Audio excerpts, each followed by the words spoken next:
Hola, saludos amigos, sean todos bienvenidos a la tertulia de Interalmería Televisión. No sé qué ocurre, si es un nuevo apagón informativo, pero en definitiva los hechos son los hechos y la información es la información.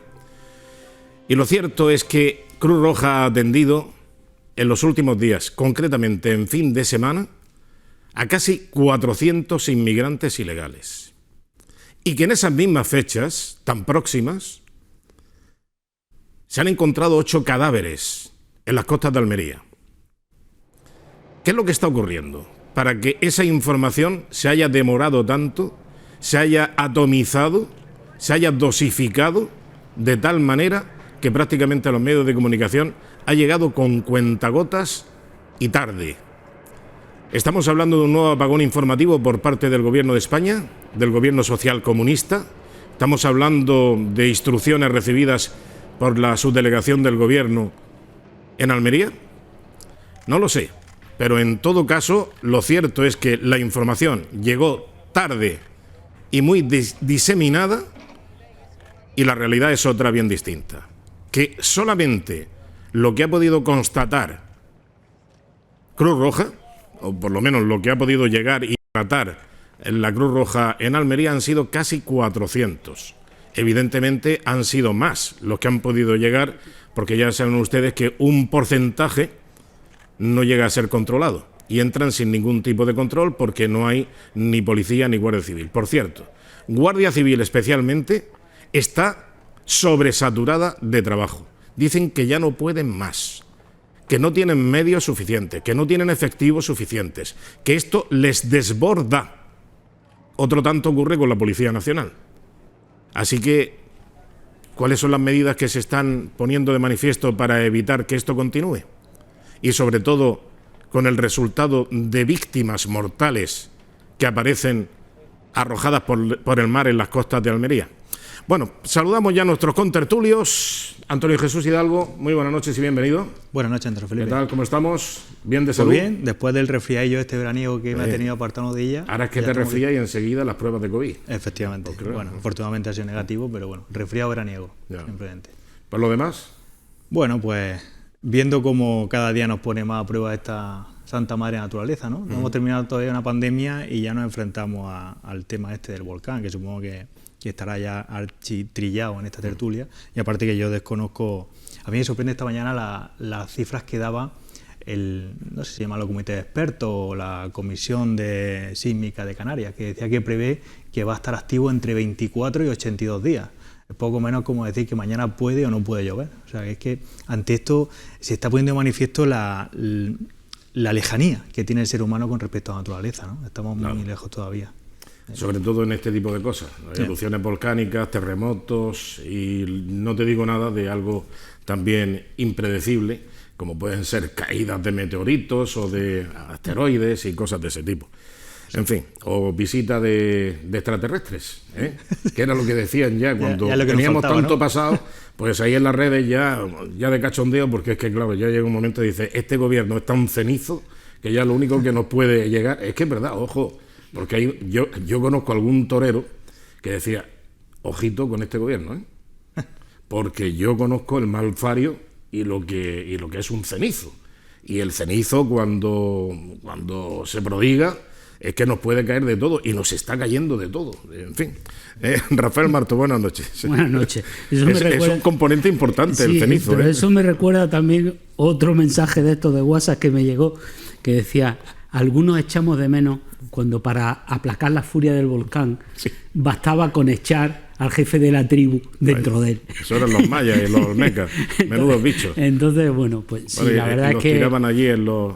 La verdad es que, bueno, eso al jefe de la tribu nuestra no le gustaría. No, desde luego que a ninguno, o sea, el que fuere no le gusta. De todas formas, sí es verdad que la ciencia ha avanzado mucho, pero hay cosas que todavía pues se nos escapan, ¿no? Hoy me hacía gracia también que en La Vanguardia hablaban de un libro que se había publicado hace unos años, en los que un periodista pues hablaba en base a informes del propio Cabildo Canario, pues de la posibilidades reales que había de que se produjera una erupción volcánica y tal, y sobre todo porque se había dejado, preveía que podía haber mucho daño porque se había dejado construir y cultivar en zonas donde si se producía esa erupción pues podían ser pasto de la lava.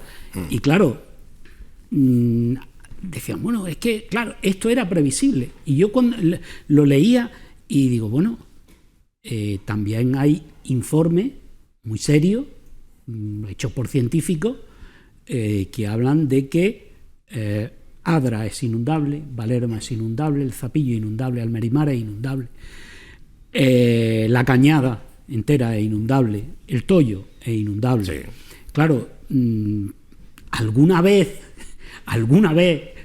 puede inundarse y puede desaparecer todo esto. El tsunami del que también hemos hablado, ¿no? Alguna vez puede haber. Claro, pero ¿qué vas a hacer?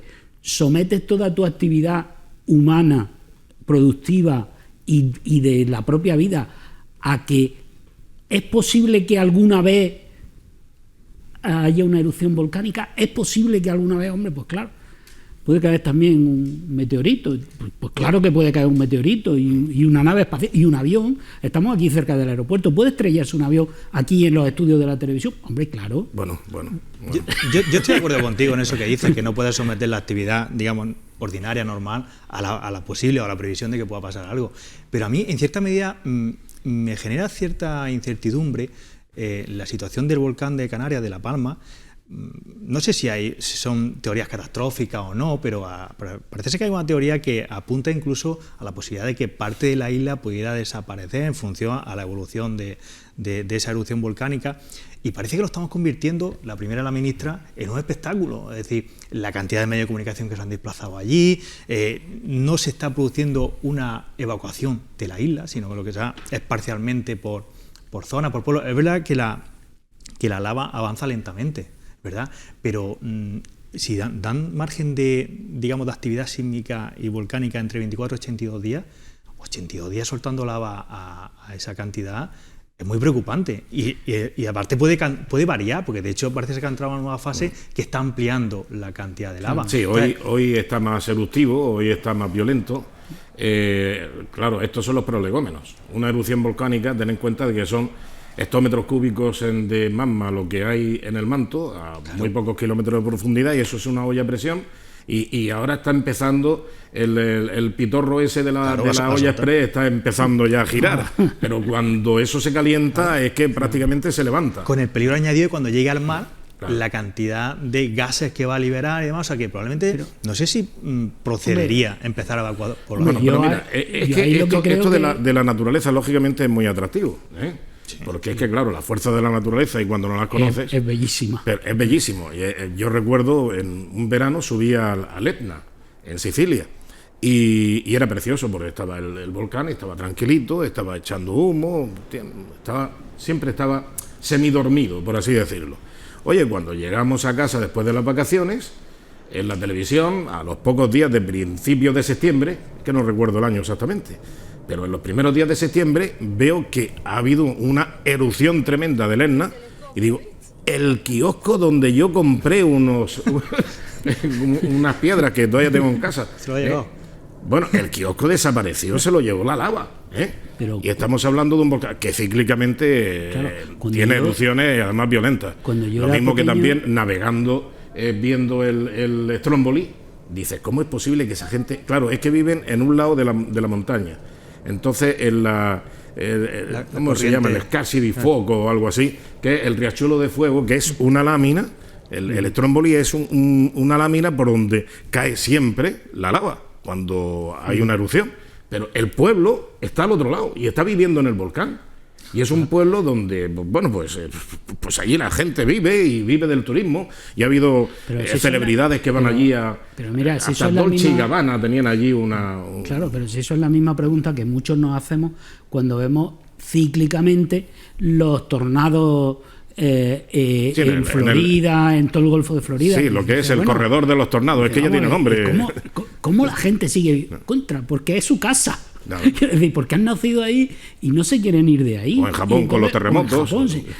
No, es que no tiene mucho sentido. En este caso estamos hablando de 80.000 personas. Que sí, pero yo también ahí lo que llamaría la atención, para no ser catastrofista, es que la ciencia ha ayudado a que de momento no haya ni una sola víctima. Sí, claro. Y probablemente si se produce alguna víctima será por culpa de la víctima, probablemente, ¿no? Porque por imprudencia, claro. Por imprudencia, porque se está haciendo bastante bien. Desde 2017 están siguiendo que esto podía pasar, empezaron a detectar los movimientos sísmicos un poquito raros y que se aceleraban y cada vez más arriba, más arriba. Entonces quiero decir que si no están desalojando la isla entera, si solamente será porque las previsiones, hombre, volvemos a lo mismo, a ver que mañana puede reventar todo, ¿no? Pero las previsiones, y hay que tenerse a las previsiones, ¿no? Ya, pero es que de eso se están quejando ahora los vecinos de La Palma, que no han sido alertados con suficiente antelación. Y cuando te dan 5 minutos para recoger tus pertenencias, porque la lava está a 5 metros de tu casa y tu casa va a desaparecer bajo la lava, dicen, pero bueno, ¿en manos de quién estamos? Sí. Cuando 6 horas antes alertan a todas las fuerzas de seguridad, 6 horas son muchas horas en comparación a 5 minutos que le dan a los vecinos para desalojar o recoger lo más importante de sus casas. Y cuando tú ya tenías una previsión, los técnicos, yo no soy ningún experto en la materia, pero procuro informarme un poco de esto. Y entonces, cuando hay una erupción volcánica, normalmente lo que hace el terreno es subir de nivel. Y entonces, cuando tú tienes un crecimiento de nivel de 6 centímetros, ya es más que suficiente, acompañado de un enjambre de terremotos muy localizado en una zona, etcétera, y ese territorio ha subido 6 centímetros, que imagínate que estés en el sofá de tu casa y subes 4 dedos, ¿eh? Oye, eso se nota. Y además, allí tienen, lógicamente, pues información técnica. No, pero probablemente lo que apuntaba Rafa ha servido para iba a reventar. Para que se sepa que va a reventar, pero realmente a lo mejor, como tú bien dices, no se han tomado las medidas, digamos, oportunas. Y el primer presidente del gobierno, que se ha presentado allí en plan como que no pasa nada, entusiasmado, viendo las imágenes maravillosas, y tienen todas las instituciones del Estado a su digamos, a su servicio. Pero si lo primero que tienes que hacer es la declaración de zona catastrófica, que la tiene que hacer el Consejo de Ministros. Eso es lo primero que tienes que hacer, y no lo ha hecho. Y es lo que está en su mano. O sea, al final hacemos política hasta con el volcán. En fin, bueno, pues el caso es que, bueno, y ahora ya veremos, porque también hay otra información que dice que ya digamos, el nivel ha subido a casi 30 centímetros. Y claro, cuando se alivia a través de 10 bocas, es que pierde presión. La presión se está aliviando. Pero dices, cuando se alivia ya el terreno se queda quieto, por así decirlo. Pero si ha subido todavía más, evidentemente es que hay algo ahí más que empuja. Aparte de aliviarse por las 10 bocas o cráteres que tiene el volcán, yo qué sé, en fin. Bueno, pero yo no me quiero meter en estos líos, porque ya veremos y ojalá que todo se resuelva bien y que sea un atractivo turístico, porque no olvidemos que la ministra de Turismo Maroto, Reyes Maroto, pues ya decía que esto, tranquilos todos, que aquí no pasa nada, en todo caso vamos a tener 1 o 2 casos, las mascarillas no son necesarias, ¿se acuerdan? Bueno, pues ahora dicen que esto incluso puede servir de atractivo turístico, y si los turistas que ya hay están en un hotel que corre peligro, no importa, se trasladan a otro hotel. Mientras tanto, eso sí, todas las personas que han perdido sus casas están en polideportivos o incluso están siendo invitados para ver si los bancos que tienen viviendas por aquello de la crisis bancaria y de las hipotecas, etcétera, pues les ceden una vivienda o buscan una de alquiler. Así está la situación. Mientras tanto, no olviden que en otras islas del archipiélago canario, cuando llegaban los inmigrantes ilegales, directamente ocupaban hoteles enteros de 3 y 4 estrellas. Todo eso pagado por el gobierno, por el Estado, por todos los ciudadanos. Pero estos ciudadanos parece que no tienen las mismas ventajas, no tienen las mismas soluciones tan rápidas y tendrán que o buscar viviendas de alquiler o a ver si liberan los bancos algunas de sus viviendas que tienen cerradas para que puedan vivir. Entonces, ¿quiere decir con eso que el gobierno se porta mejor con unas personas que no tienen derecho a voto y que por lo tanto no les van a poder votar? unas elecciones que con estos No, canarios que tienen derecho a voto. No estoy hablando de voto. No, pero yo sí te pregunto, bien. porque claro, hace una comparación y quiero entender el sentido de esa comparación. La comparación es muy sencilla. En unos casos tienes una opción muy rápida, y eficaz, porque es meter a la gente en un hotel donde tiene por lo menos una cama donde dormir, una cocina donde cocinar, etcétera, etcétera, ¿sabes? Sí. Y hacer una vida más o menos normal, que no estar en un pabellón de deportes, como se están haciendo ahora. Cuando no había nada, ahora los hoteles de Canarias están llenos. Bueno, ahora, o no. Claro. O no. O no, pero quiero decir que no puedes comparar las dos situaciones. Y desde luego ¿Pero por qué no las puedo comparar? Porque a mí me parece que no son comparables los momentos.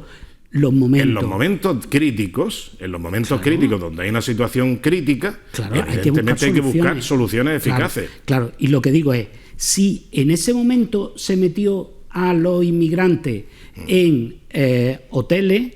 Que todavía siguen ocupándolos, por cierto. Es decir, están ocupados. Claro. Están ocupados. En uno habrá durante turistas. Meses. Y en otro, continuamente. Habrá que ver por qué. Claro. Pero lo que me pregunto yo es, entonces, resulta que es que el gobierno, a gente que le puede votar, prefiere dejarlos tirados, y a gente que no les va a votar, prefiere tratarlos mejor. Yo no creo que sea esa la cuestión. No sé, yo no he puesto esa. La cuestión es la demagogia del discurso político que tiene España. Es decir, mira, ante una crisis migratoria, y lo comentábamos tú y yo antes en privado, es difícil apartarse y es difícil dejar a los inmigrantes de lado. Obviamente, cuando te entran en masa de esa forma, hay que acogerlos. Pero, tal y como indicaba Antonio, lleva razón, ¿por qué ante una catástrofe natural un español se deriva a un pabellón y a un inmigrante, habiendo también pabellones, se deriva a un hotel? Esa es la primera pregunta. Claro. ¿Por qué? Es decir, yo no digo que el español sea mejor ni peor que el inmigrante, pero si somos todos iguales, todos tenemos derecho a ir a un hotel ante una situación de esta envergadura. Eso es lo primero. Lo segundo, Canarias ha subido en cuanto a inmigración ilegal un 136% en el último año. Probablemente haya detrás de toda esa medida un efecto llamada. Es decir, si tú a alguien le garantizas que saliendo de su país, viniéndose en patera, alimentando y favoreciendo esas mafias y esa ruta, lo va a meter en un hotel y lo va a tener mantenido durante, mira cuántos meses llevamos. ¿Qué futuro le vamos a dar a ese señor que estamos acogiendo de esa forma? Porque es que no lo podemos tener de por vida en el hotel. Al final habrá que trasladarlo a la península y dejarlo que se vaya al resto de Europa a buscar trabajo. Si es que ese es el último o el paso intermedio que se está dando a esos inmigrantes. Los estamos engañando porque le estamos proporcionando a priori unas circunstancias, unas condiciones que no son reales, que no son reales. Y entonces esa es la demagogia, lo que subyace detrás de toda esta política migratoria. A mí me sorprende que un Estado como el español no cuente con los medios, que sí los cuenta, para controlar sus fronteras. Es decir, los que navegamos, por poco que lo hagas, te das cuenta cómo te controlan y te ven perfectamente en cualquier punto del mar, en cualquier momento. Es decir, están perfectamente controlados. Hay un sistema de vigilancia integral de estrecho que controla. ¿Por qué se permite esa llegada? Estamos viendo vídeos a diario de pateras llegando a las costas, la gente bañándose, las pateras entrando y saliendo, corriendo.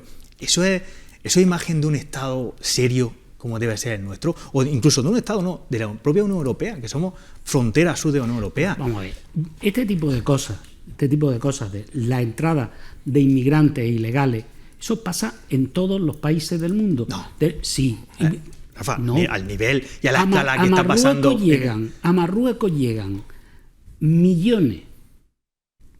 Bueno, millones me he pasado. Sí, puede ser. Serán miles. Cualquiera sabe, porque allí no se cuenta. Ahí está. Llegan miles de inmigrantes ilegales. De hecho, hemos visto unas imágenes ahora de los que luego llegan aquí en patera. Ninguno es marroquí. Claro, pero es que acaba de destapar la esencia de eso. Claro, ¿por qué Marruecos admite que llegue a esa gente? No, ellos no admiten. No, vamos a ver. Que Marruecos usa a los inmigrantes ilegales que recibe, eso está clarísimo. Claro. Si utiliza su propia población, no va a utilizar al que le llega de más abajo. Claro. Por supuesto que sí. Por supuesto que sí. Claro, pero lo que te digo es que le llega. Y no es que Marruecos haga efecto llamada, es que Marruecos está en el paso. Es que lo utiliza, como tú bien dices, es que lo utiliza. Pero Marruecos no puede controlar materialmente su frontera sur. como nosotros también lo tenemos muy complicado para controlar nuestras fronteras, como lo tiene Estados Unidos para controlar su frontera con México, como lo tienen cualquier país de la propia Unión Europea cuando al lado tiene un país más pobre, pues se le cuelan, es normal. Quiero decir, que sea normal no quiere decir que me parezca bien. Claro. Lo que digo es que, claro, nosotros hablamos de esto porque es lo que nos afecta, pero no debería sorprendernos. Esto pasa en otros sitios. Que un país tenga difícil controlar sus propias fronteras es desgraciadamente normal. ¿Que deberíamos poder controlarlas? Pues claro. Y más en el caso de España, que es frontera no solo del país, sino que es frontera de la Unión Europea. Pues con más razón, pero es que voy a más. Andalucía, bueno, Ceuta, Melilla, Andalucía, se gastan un pastizal en atender a los inmigrantes ilegales, en atenderlos humanitariamente, que es su única capacidad. Pese a que aquí un compañero tuyo, Rodrigo Alonso, hoy dijera que, que la inmigración ilegal es culpa de Juanma Moreno, o sea, así textual, y de que no da medio a la Policía Nacional y la Guardia Civil. Pero bueno, pero si eso es competencia del Gobierno central. Efectivamente, tú lo has cogido rápido. Pero te quiero decir que ¿quién ha dicho eso? Rodrigo Alonso. Vale. Pero lo que quiero decir es que humanitariamente es lo que... pero ¿cuánto dinero, muchacho se ha crecido mucho con el sindicato, ¿eh? Hombre, la demanda de medios de los fuerzas y cuerpos de Estado es algo que es obvio y es notorio. Si ha mencionado a la Junta de Andalucía, pues es obvio que se ha equivocado en cuanto a la competencia. Que es pero yo a lo que quería ir es a que la Junta de Andalucía atiende humanitariamente, vale. Pero ¿cuánto le cuesta? Pues mucho dinero. Y es dinero que tiene que poner la Junta, que ni siquiera lo pone el Estado, porque son competencias de la Junta. La Junta tiene que atender a estas personas. Y es competencia de la Junta porque son servicios sociales. Es atención social. Lo tiene que pagar la Junta. Pero vamos a ver, si esos inmigrantes hoy están aquí y mañana llegan a Madrid, y llegan a Valencia, y llegan a Cantabria, y llegan al País Vasco, y llegan a Barcelona, y cruzan a Francia, ¿por qué lo tiene que pagar la Junta? ¿No sería más lógico que ese dinero fuera en una parte importante de la propia Unión Europea?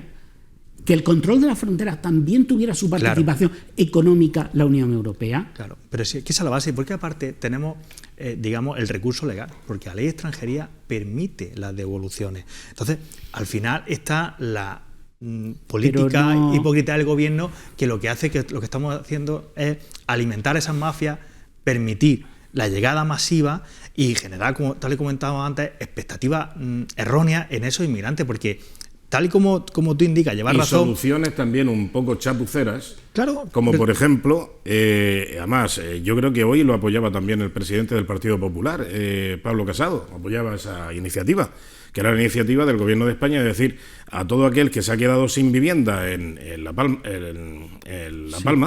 pues... a ver si los bancos fuesen tan gentiles de ofrecer las viviendas que tienen cerradas y a resultas de la hipoteca de la crisis, pues que las cedan, o que busquen una casa de alquiler en un sitio más seguro. Pero bueno, ¿esto qué es? Y claro, sí que lo comparo, evidentemente, con otra solución que aporta el gobierno, mucho más cómoda, mucho más eficaz, magnífica, extraordinaria, que es que cuando vienen aquí los inmigrantes ilegales a Canarias, enseguida se les ubica en un hotel de 3 o 4 estrellas. Magnífica solución.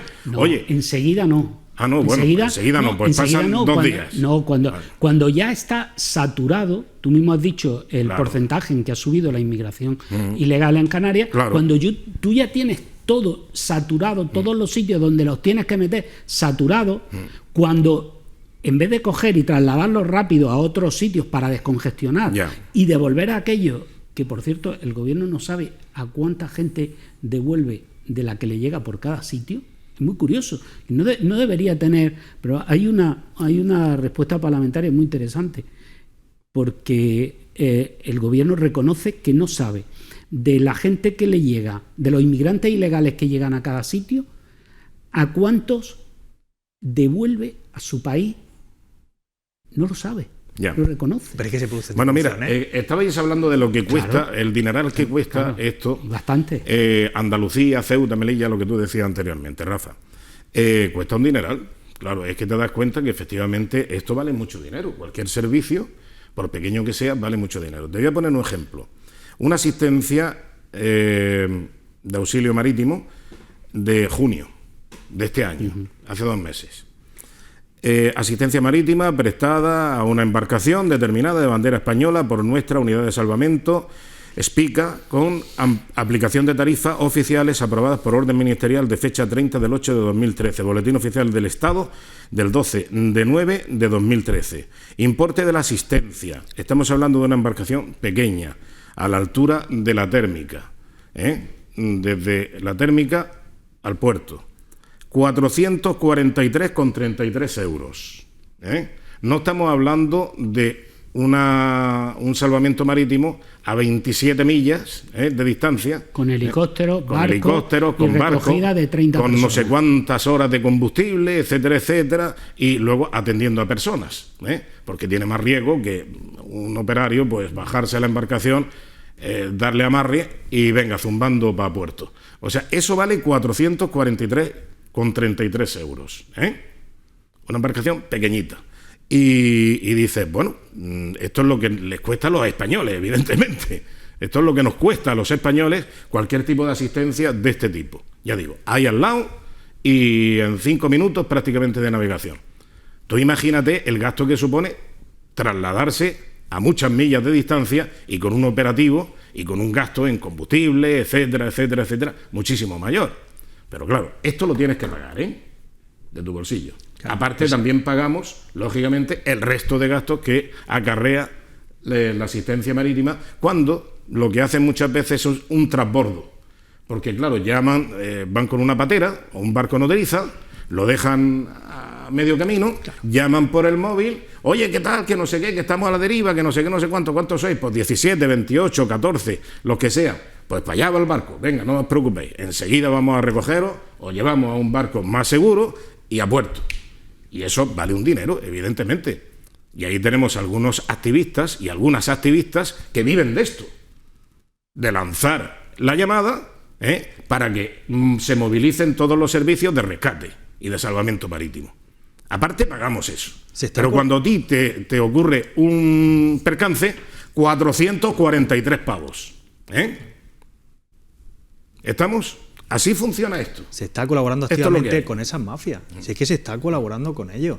Y tal como indicamos, es que, mira, es una cuestión de número y de lógica. Es decir, la población, la potencial población que hay en África, que tú decías anteriormente, que convivir o ser vecinos de un continente pobre, como en este caso, pues entraña eso, es verdad, pero potencialmente es 10 veces la población de España, las personas que ahora mismo quieren entrar a la Unión Europea.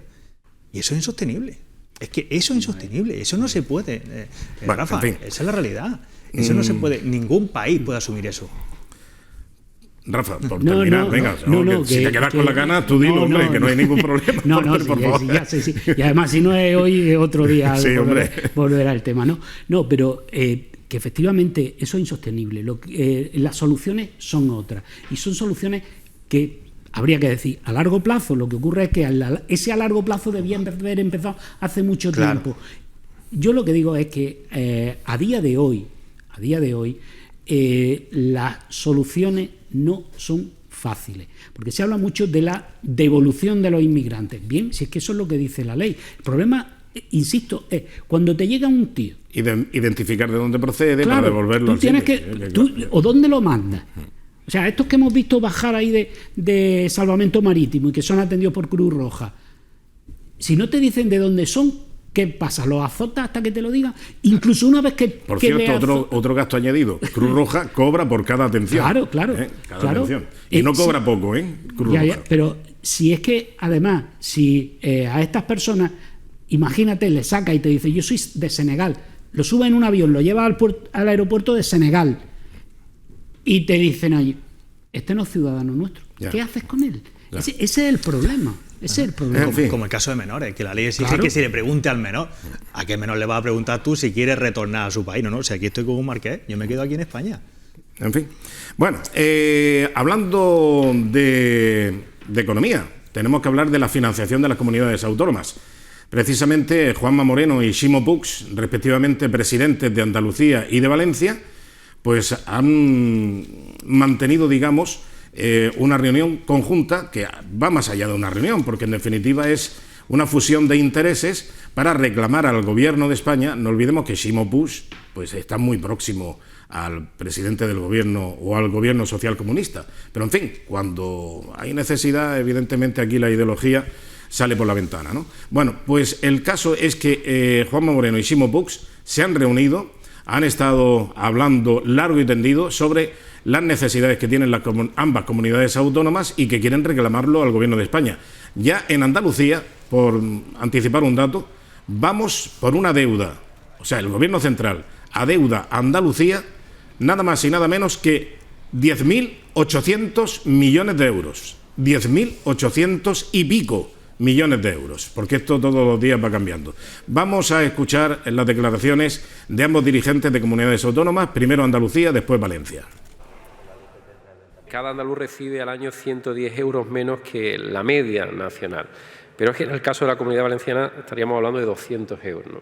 Estamos hablando de una repercusión muy importante en términos de progreso, en términos de bienestar, en términos de, como bien decía el presidente, de coger ese ascensor que nos permita converger con las comunidades más prósperas y con mayor grado de bienestar que hay en el conjunto de España. En el estado del bienestar saben que 3 de los pilares fundamentales están residenciados en las comunidades autónomas y, por tanto, necesitamos suficiencia financiera para poder llevarlos a cabo con la dignidad que se merece. Ahora, después de esta pandemia, hemos visto cómo es fundamental tener un estado del bienestar vigoroso y para eso tiene que haber una financiación adecuada. Por tanto, nosotros lo que planteamos es que haya suficiencia financiera del conjunto del sistema y al mismo tiempo que haya equidad, igualdad entre personas, singularidad entre territorios. Y esto, como mejor se ilustra, es con un ejemplo, y el ejemplo lo ha puesto Bendodo. ¿Qué se podrían hacer con esos más de 10.000 millones de euros que debería de haber alcanzado ya Andalucía como financiación por parte del Gobierno central? Vamos a escuchar a Bendodo. Un fondo de compensación, en este caso solicitado por Andalucía y Valencia, para que mientras se resuelve el tema de la financiación autonómica, el Gobierno de España compense económicamente a las regiones más afectadas por este modelo de financiación injusto. Andalucía ya ha perdido, sumando el recorte de los fondos COVID, 10.835 millones de euros por este modelo de financiación autonómica injusto. ¿Qué podríamos hacer con ese dinero? Imagínense, les doy cifras. Podríamos poner en funcionamiento 50 hospitales o 1.500 centros de salud o pagar la nómina de casi 130.000 trabajadores sanitarios, por ponerles un ejemplo de lo que se puede hacer con el dinero que nos debe el Estado a los andaluces. Se nos ha olvidado Bendodo que también podíamos terminar el AVE en Almería y sobra, porque sobraría dinero. Hombre, a mí me parece un acierto por parte de Juanma Moreno el haber atraído a Joaquín Puig a su... ¿Cómo?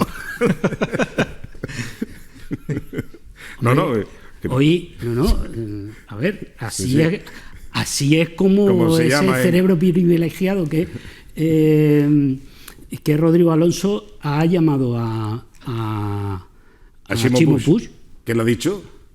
Joaquín Puig. Está peor que el entrenador del Barça, con el tiki-tiki. Espero que no le toque decir en la tribuna Joe Biden, porque dirá Joe Biden, ¿no? Sí, en fin. o cosas peores, ¿no? Bueno. O si es aficionado al fútbol, yo como de esto no sé, en vez de Johan Cruyff, diga Joan Cruyff, ¿no? Bueno, en fin, que me parece que un acierto que haya atraído a Ximo Puig a su terreno, porque tiene toda la razón. Es decir, además comparto lo que dice el presidente valenciano también, ¿no? De que los territorios son diversos, las necesidades son diversas.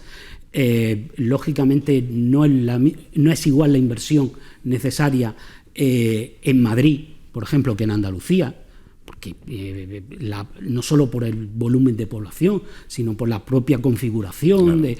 Es decir, cada territorio exige una financiación distinta. Y entonces, como dice Bendodo, crear, y es lo que está de acuerdo Valencia, un fondo de compensación mientras se pone en marcha una nueva financiación más acorde para todos, pues me parecería lógico. Claro.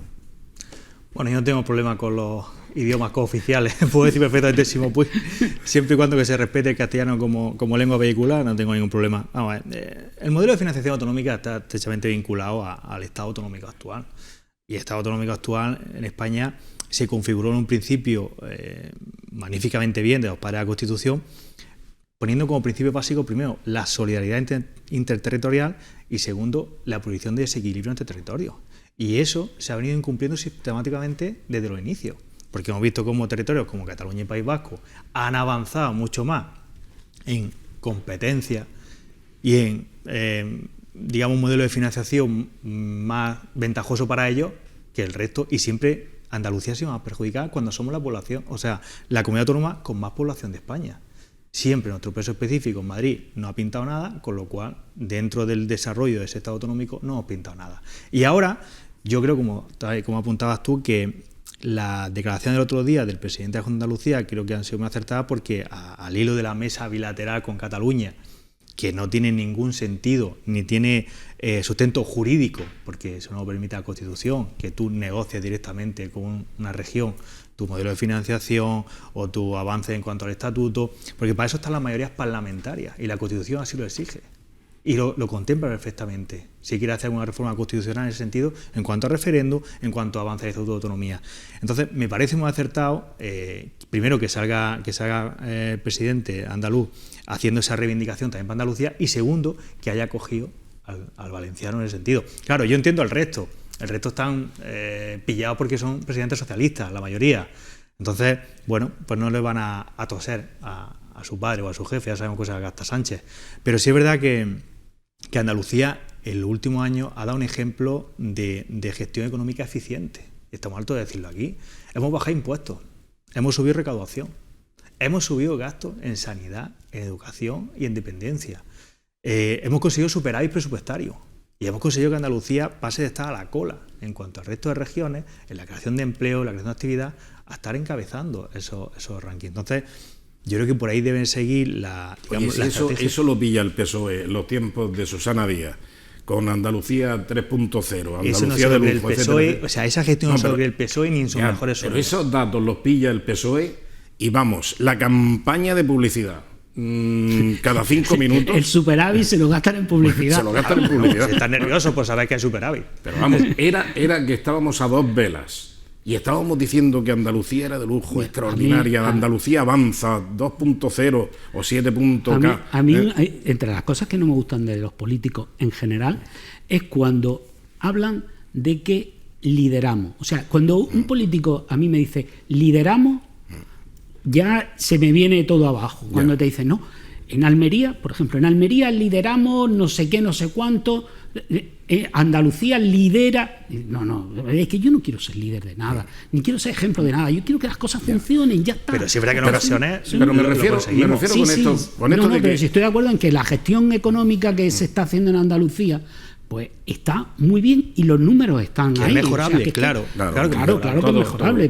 Todo es mejorable. Pero estos datos, lo digo por una razón muy sencilla.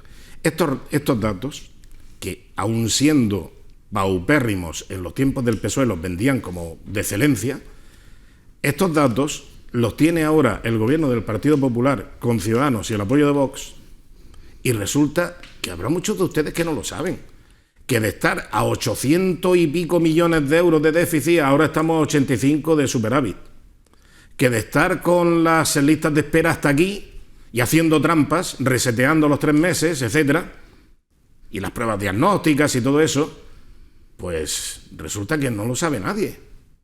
Que, por ejemplo, bueno, fue noticia de Flor de un Día que en el hospital de la Inmaculada, de Huerca Lovera, pues hay una resonancia magnética, por fin.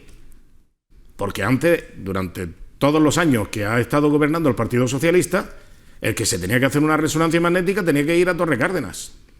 desde Huercalovera o de donde le pillara de la zona, que estamos hablando de una zona de 100.000 habitantes, de 100.000 pacientes potenciales que tiene ese hospital de referencia en la comarca, y que también ha puesto nuevos TAC de última generación, etcétera, etcétera, etcétera. Bueno, y todo eso tiene una escasa, digamos, divulgación, por no decir publicidad o propaganda. Pero bueno, es que lo que acabas tú de decir, Antonio Jesús, es que son datos oficiales. Es cierto, son datos comprobables, pero ¿los vende el Partido Popular o Ciudadanos? Pues creo ¿Los vende para que sea público y notorio? Creo que no se está vendiendo lo suficiente. Bueno, pero vale. bueno, sí es verdad que ya llega el momento de la campaña. Es decir, por poner ejemplo que tú apuntabas en materia de sanidad, hemos pasado de 9.700 millones de euros de presupuesto en 2018 a 11.500 en 2021. Pero habrá ido a las privadas, ¿no? Y ya estaban sacando cuando ganó aquí PP, ¿no?, con Ciudadanos y pactando con Vox, que se iba a privatizar todo y que se iba... Pues ahí tienen el ejemplo. Ya. El impuesto sobre sucesiones se ha unificado en un 99%. Todos sabemos de familias enteras que han tenido que renunciar a su herencia por no poder pagar ese impuesto. A herencias, ojo, que en algunos casos eran empresas que daban puestos de trabajo y han tenido que renunciar porque no tenían capacidad para poder afrontar el impuesto de sucesiones y han dicho, pues cerramos la empresa y lo siento mucho, se van ustedes a la calle. Claro. Si tenemos 7 como si tenemos 77. Claro. ¿Sabes? Y ya está. Eso es generar riqueza y eso es gestionar lo que ha venido haciendo el Partido Socialista. Y luego resulta que viene el PP y todo eso lo desmonta y mejora todos los parámetros habidos y por haber y resulta que se enteran 4 gatos. Sí, ese es el problema. Te voy a dar solo unos poquillos datos del tema de la sanidad, por lo que estabas diciendo, y de cómo, yo no sé si mucha gente se habrá enterado de estos datos, ¿no? ¿Os acordáis que se hizo un plan de choque contra las listas de espera cuando llegó el gobierno del PP Ciudadanos? Por la situación que había, que se descubrió un montón de gente, lo que tú has dicho de resetear, de que te meto aquí, te meto allí, para que no me cuente... No, te llaman un día antes, claro. Si te vencía los 3 meses, te llamaban el día antes. Y te decían, oiga, mire usted fulanico, que le llamamos y tal, y no sé qué, no sé cuánto, para decirle que sí, que hemos variado no sé qué historia, ¿sí?, y tal, y que no se preocupe, que le pasamos los datos ya para la próxima cita. Y dice, ¿qué me habrán hecho? ¿Me habrán mejorado esto? No, te han puesto a cero. Los 3 meses esos anteriores los has perdido y empiezan a contar otros 3. Mira, fruto del plan de choque, el número de pacientes que esperan una intervención quirúrgica fuera de plazo es actualmente en Andalucía de 27.251, lo que demuestra un descenso de 4.350, un 13,77% respecto a los que había el 25 de marzo de 2019, que eran 31.601. Se ha reducido el tiempo de espera para una intervención quirúrgica en 47 días, situándose en 154 días cuando el PSOE lo dejó en 201. Podría seguir dando datos, ¿no? Yeah. Pero probablemente volvemos a lo mismo. La publicidad, quiero decir, son datos que están ahí, que son comprobables. Sí, sale un vídeo ahí, Rosalía Espinosa ayer, que lo hace muy bien, lo cuenta y tal, y se acabó. Y ya está. Ya está. Flor de un día, como digo yo. Esto, si pillan estos datos el PSOE, están dándote la chapa, vamos, a diario, y por los 4 puntos cardinales, y por tierra, mar y aire, y cueste lo que cueste. Bueno, el otro día publicábamos el dato en educación. O sea, vamos a ver, PSOE, Izquierda Unida, gobierna y reducen en 4.500 los docentes en la enseñanza andaluza. En 4.500 los docentes estructurales. Yeah. Y no pasa nada. Y van ahora y piden cuentas porque de los extras que se contrataron el curso pasado se van a contratar menos. No se va a despedir a nadie. Porque si no te han contratado, no te despiden. Claro. Eso parece. Pero tú sabes obvio, ¿no? muy bien, Rafa, el dineral que se ha gastado la Junta del PSOE, sobre todo en medios de comunicación, en especiales y en convenios. Vamos, el culmen fue cuando Martín Soler era consejero de Agricultura y pasó a Innovación. Sí. Y entonces, claro, ya tenía un especial preparado y estaba maquetado todo y estaban los titulares y tal y no sé qué. Especial no sé qué, Agricultura. No quiero, es que no quiero definir, y tampoco quiero citar el medio, pero lo tenían preparado de tal manera que tenía especial agricultura y además cuando en el ínterin, ¿sabes?, en ese trance, cambian de consejero a Martín Soler de Agricultura a Innovación, agricultura e innovación. Digo, esto es ya de aurora boreal. O sea, aquí no se pierde ripio a la hora de gastarse el dinero en el fomento y, lógicamente, en laurearse consejeros o consejerías o delegaciones y, bueno, especiales ha habido y convenios. ¿No recordáis aquellos autobuses que recorrían la Andalucía entera? ¿Cómo se llamaba? ¿La primera transición o la primera revolución? Bueno, la modernización. La tercera... Llegamos hasta la tercera modernización. La tercera modernización. Eso, al final te subías al autobús y te ponían en una pantalla presentándote todo magnífico. Todo eso ha dado muchos convenios. Y mientras ya sabemos lo que se gastaba en el dinero. Entre ellos cuando Griñán llegó a presidente, se inventó lo de Andalucía de 10. Y entonces se fue a presentarlo al Hotel Palace de Madrid y, claro, llenó todo aquello de andaluces. Y, claro, uno se preguntaba, bueno, vamos a ver, Andalucía de 10. Se habrá enterado ahora que somos de 10, aunque seamos 8. Claro. Somos de 10. Se ha enterado ahora que es presidente y se va a presentar esto, que no sabemos lo que es, porque no era nada, al Palace. Claro. Rodeado de andaluces. En todo caso, se lo tendrás que contar a los demás. Si nosotros ya sabemos lo que tenemos. No, pero era buscar a los andaluces de allí para hacerse la foto con los andaluces famosillos de Madrid. Es que, claro, la Junta de Andalucía también, cuando impulsó el turismo en nuestra comunidad autónoma, pues hizo una presentación en París. Voy más lejos todavía, Rafa. Ya no es el Palace de Madrid. Ya estoy hablando de París, y concretamente en el Sena, y concretamente en un bateau mouche.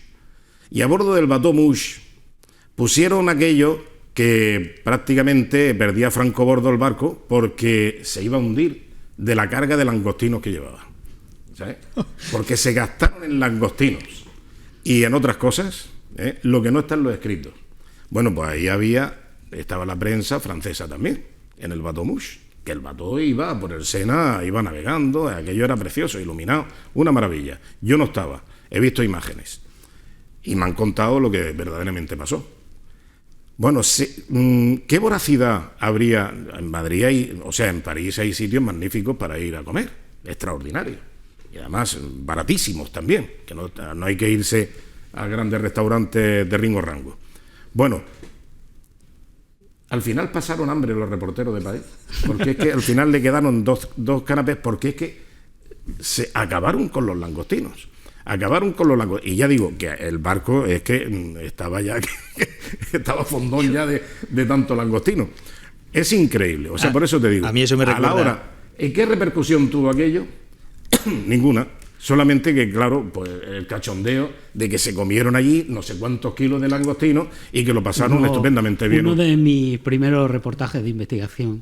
Lo que pasa es que uno ya peina canas, como parece evidente, en Granada. Pero lo tuyo es genético, lo mismo que lo mío. O sea, que no es cuestión de edad. Es que la genética, desde muy jóvenes... Fue precisamente una presentación también de un tema turístico, creo recordar, de la Diputación de Granada, gobernada entonces por el PSOE, por Antonio India Gotor, en París también, que debe ser un sitio estupendo, ¿no?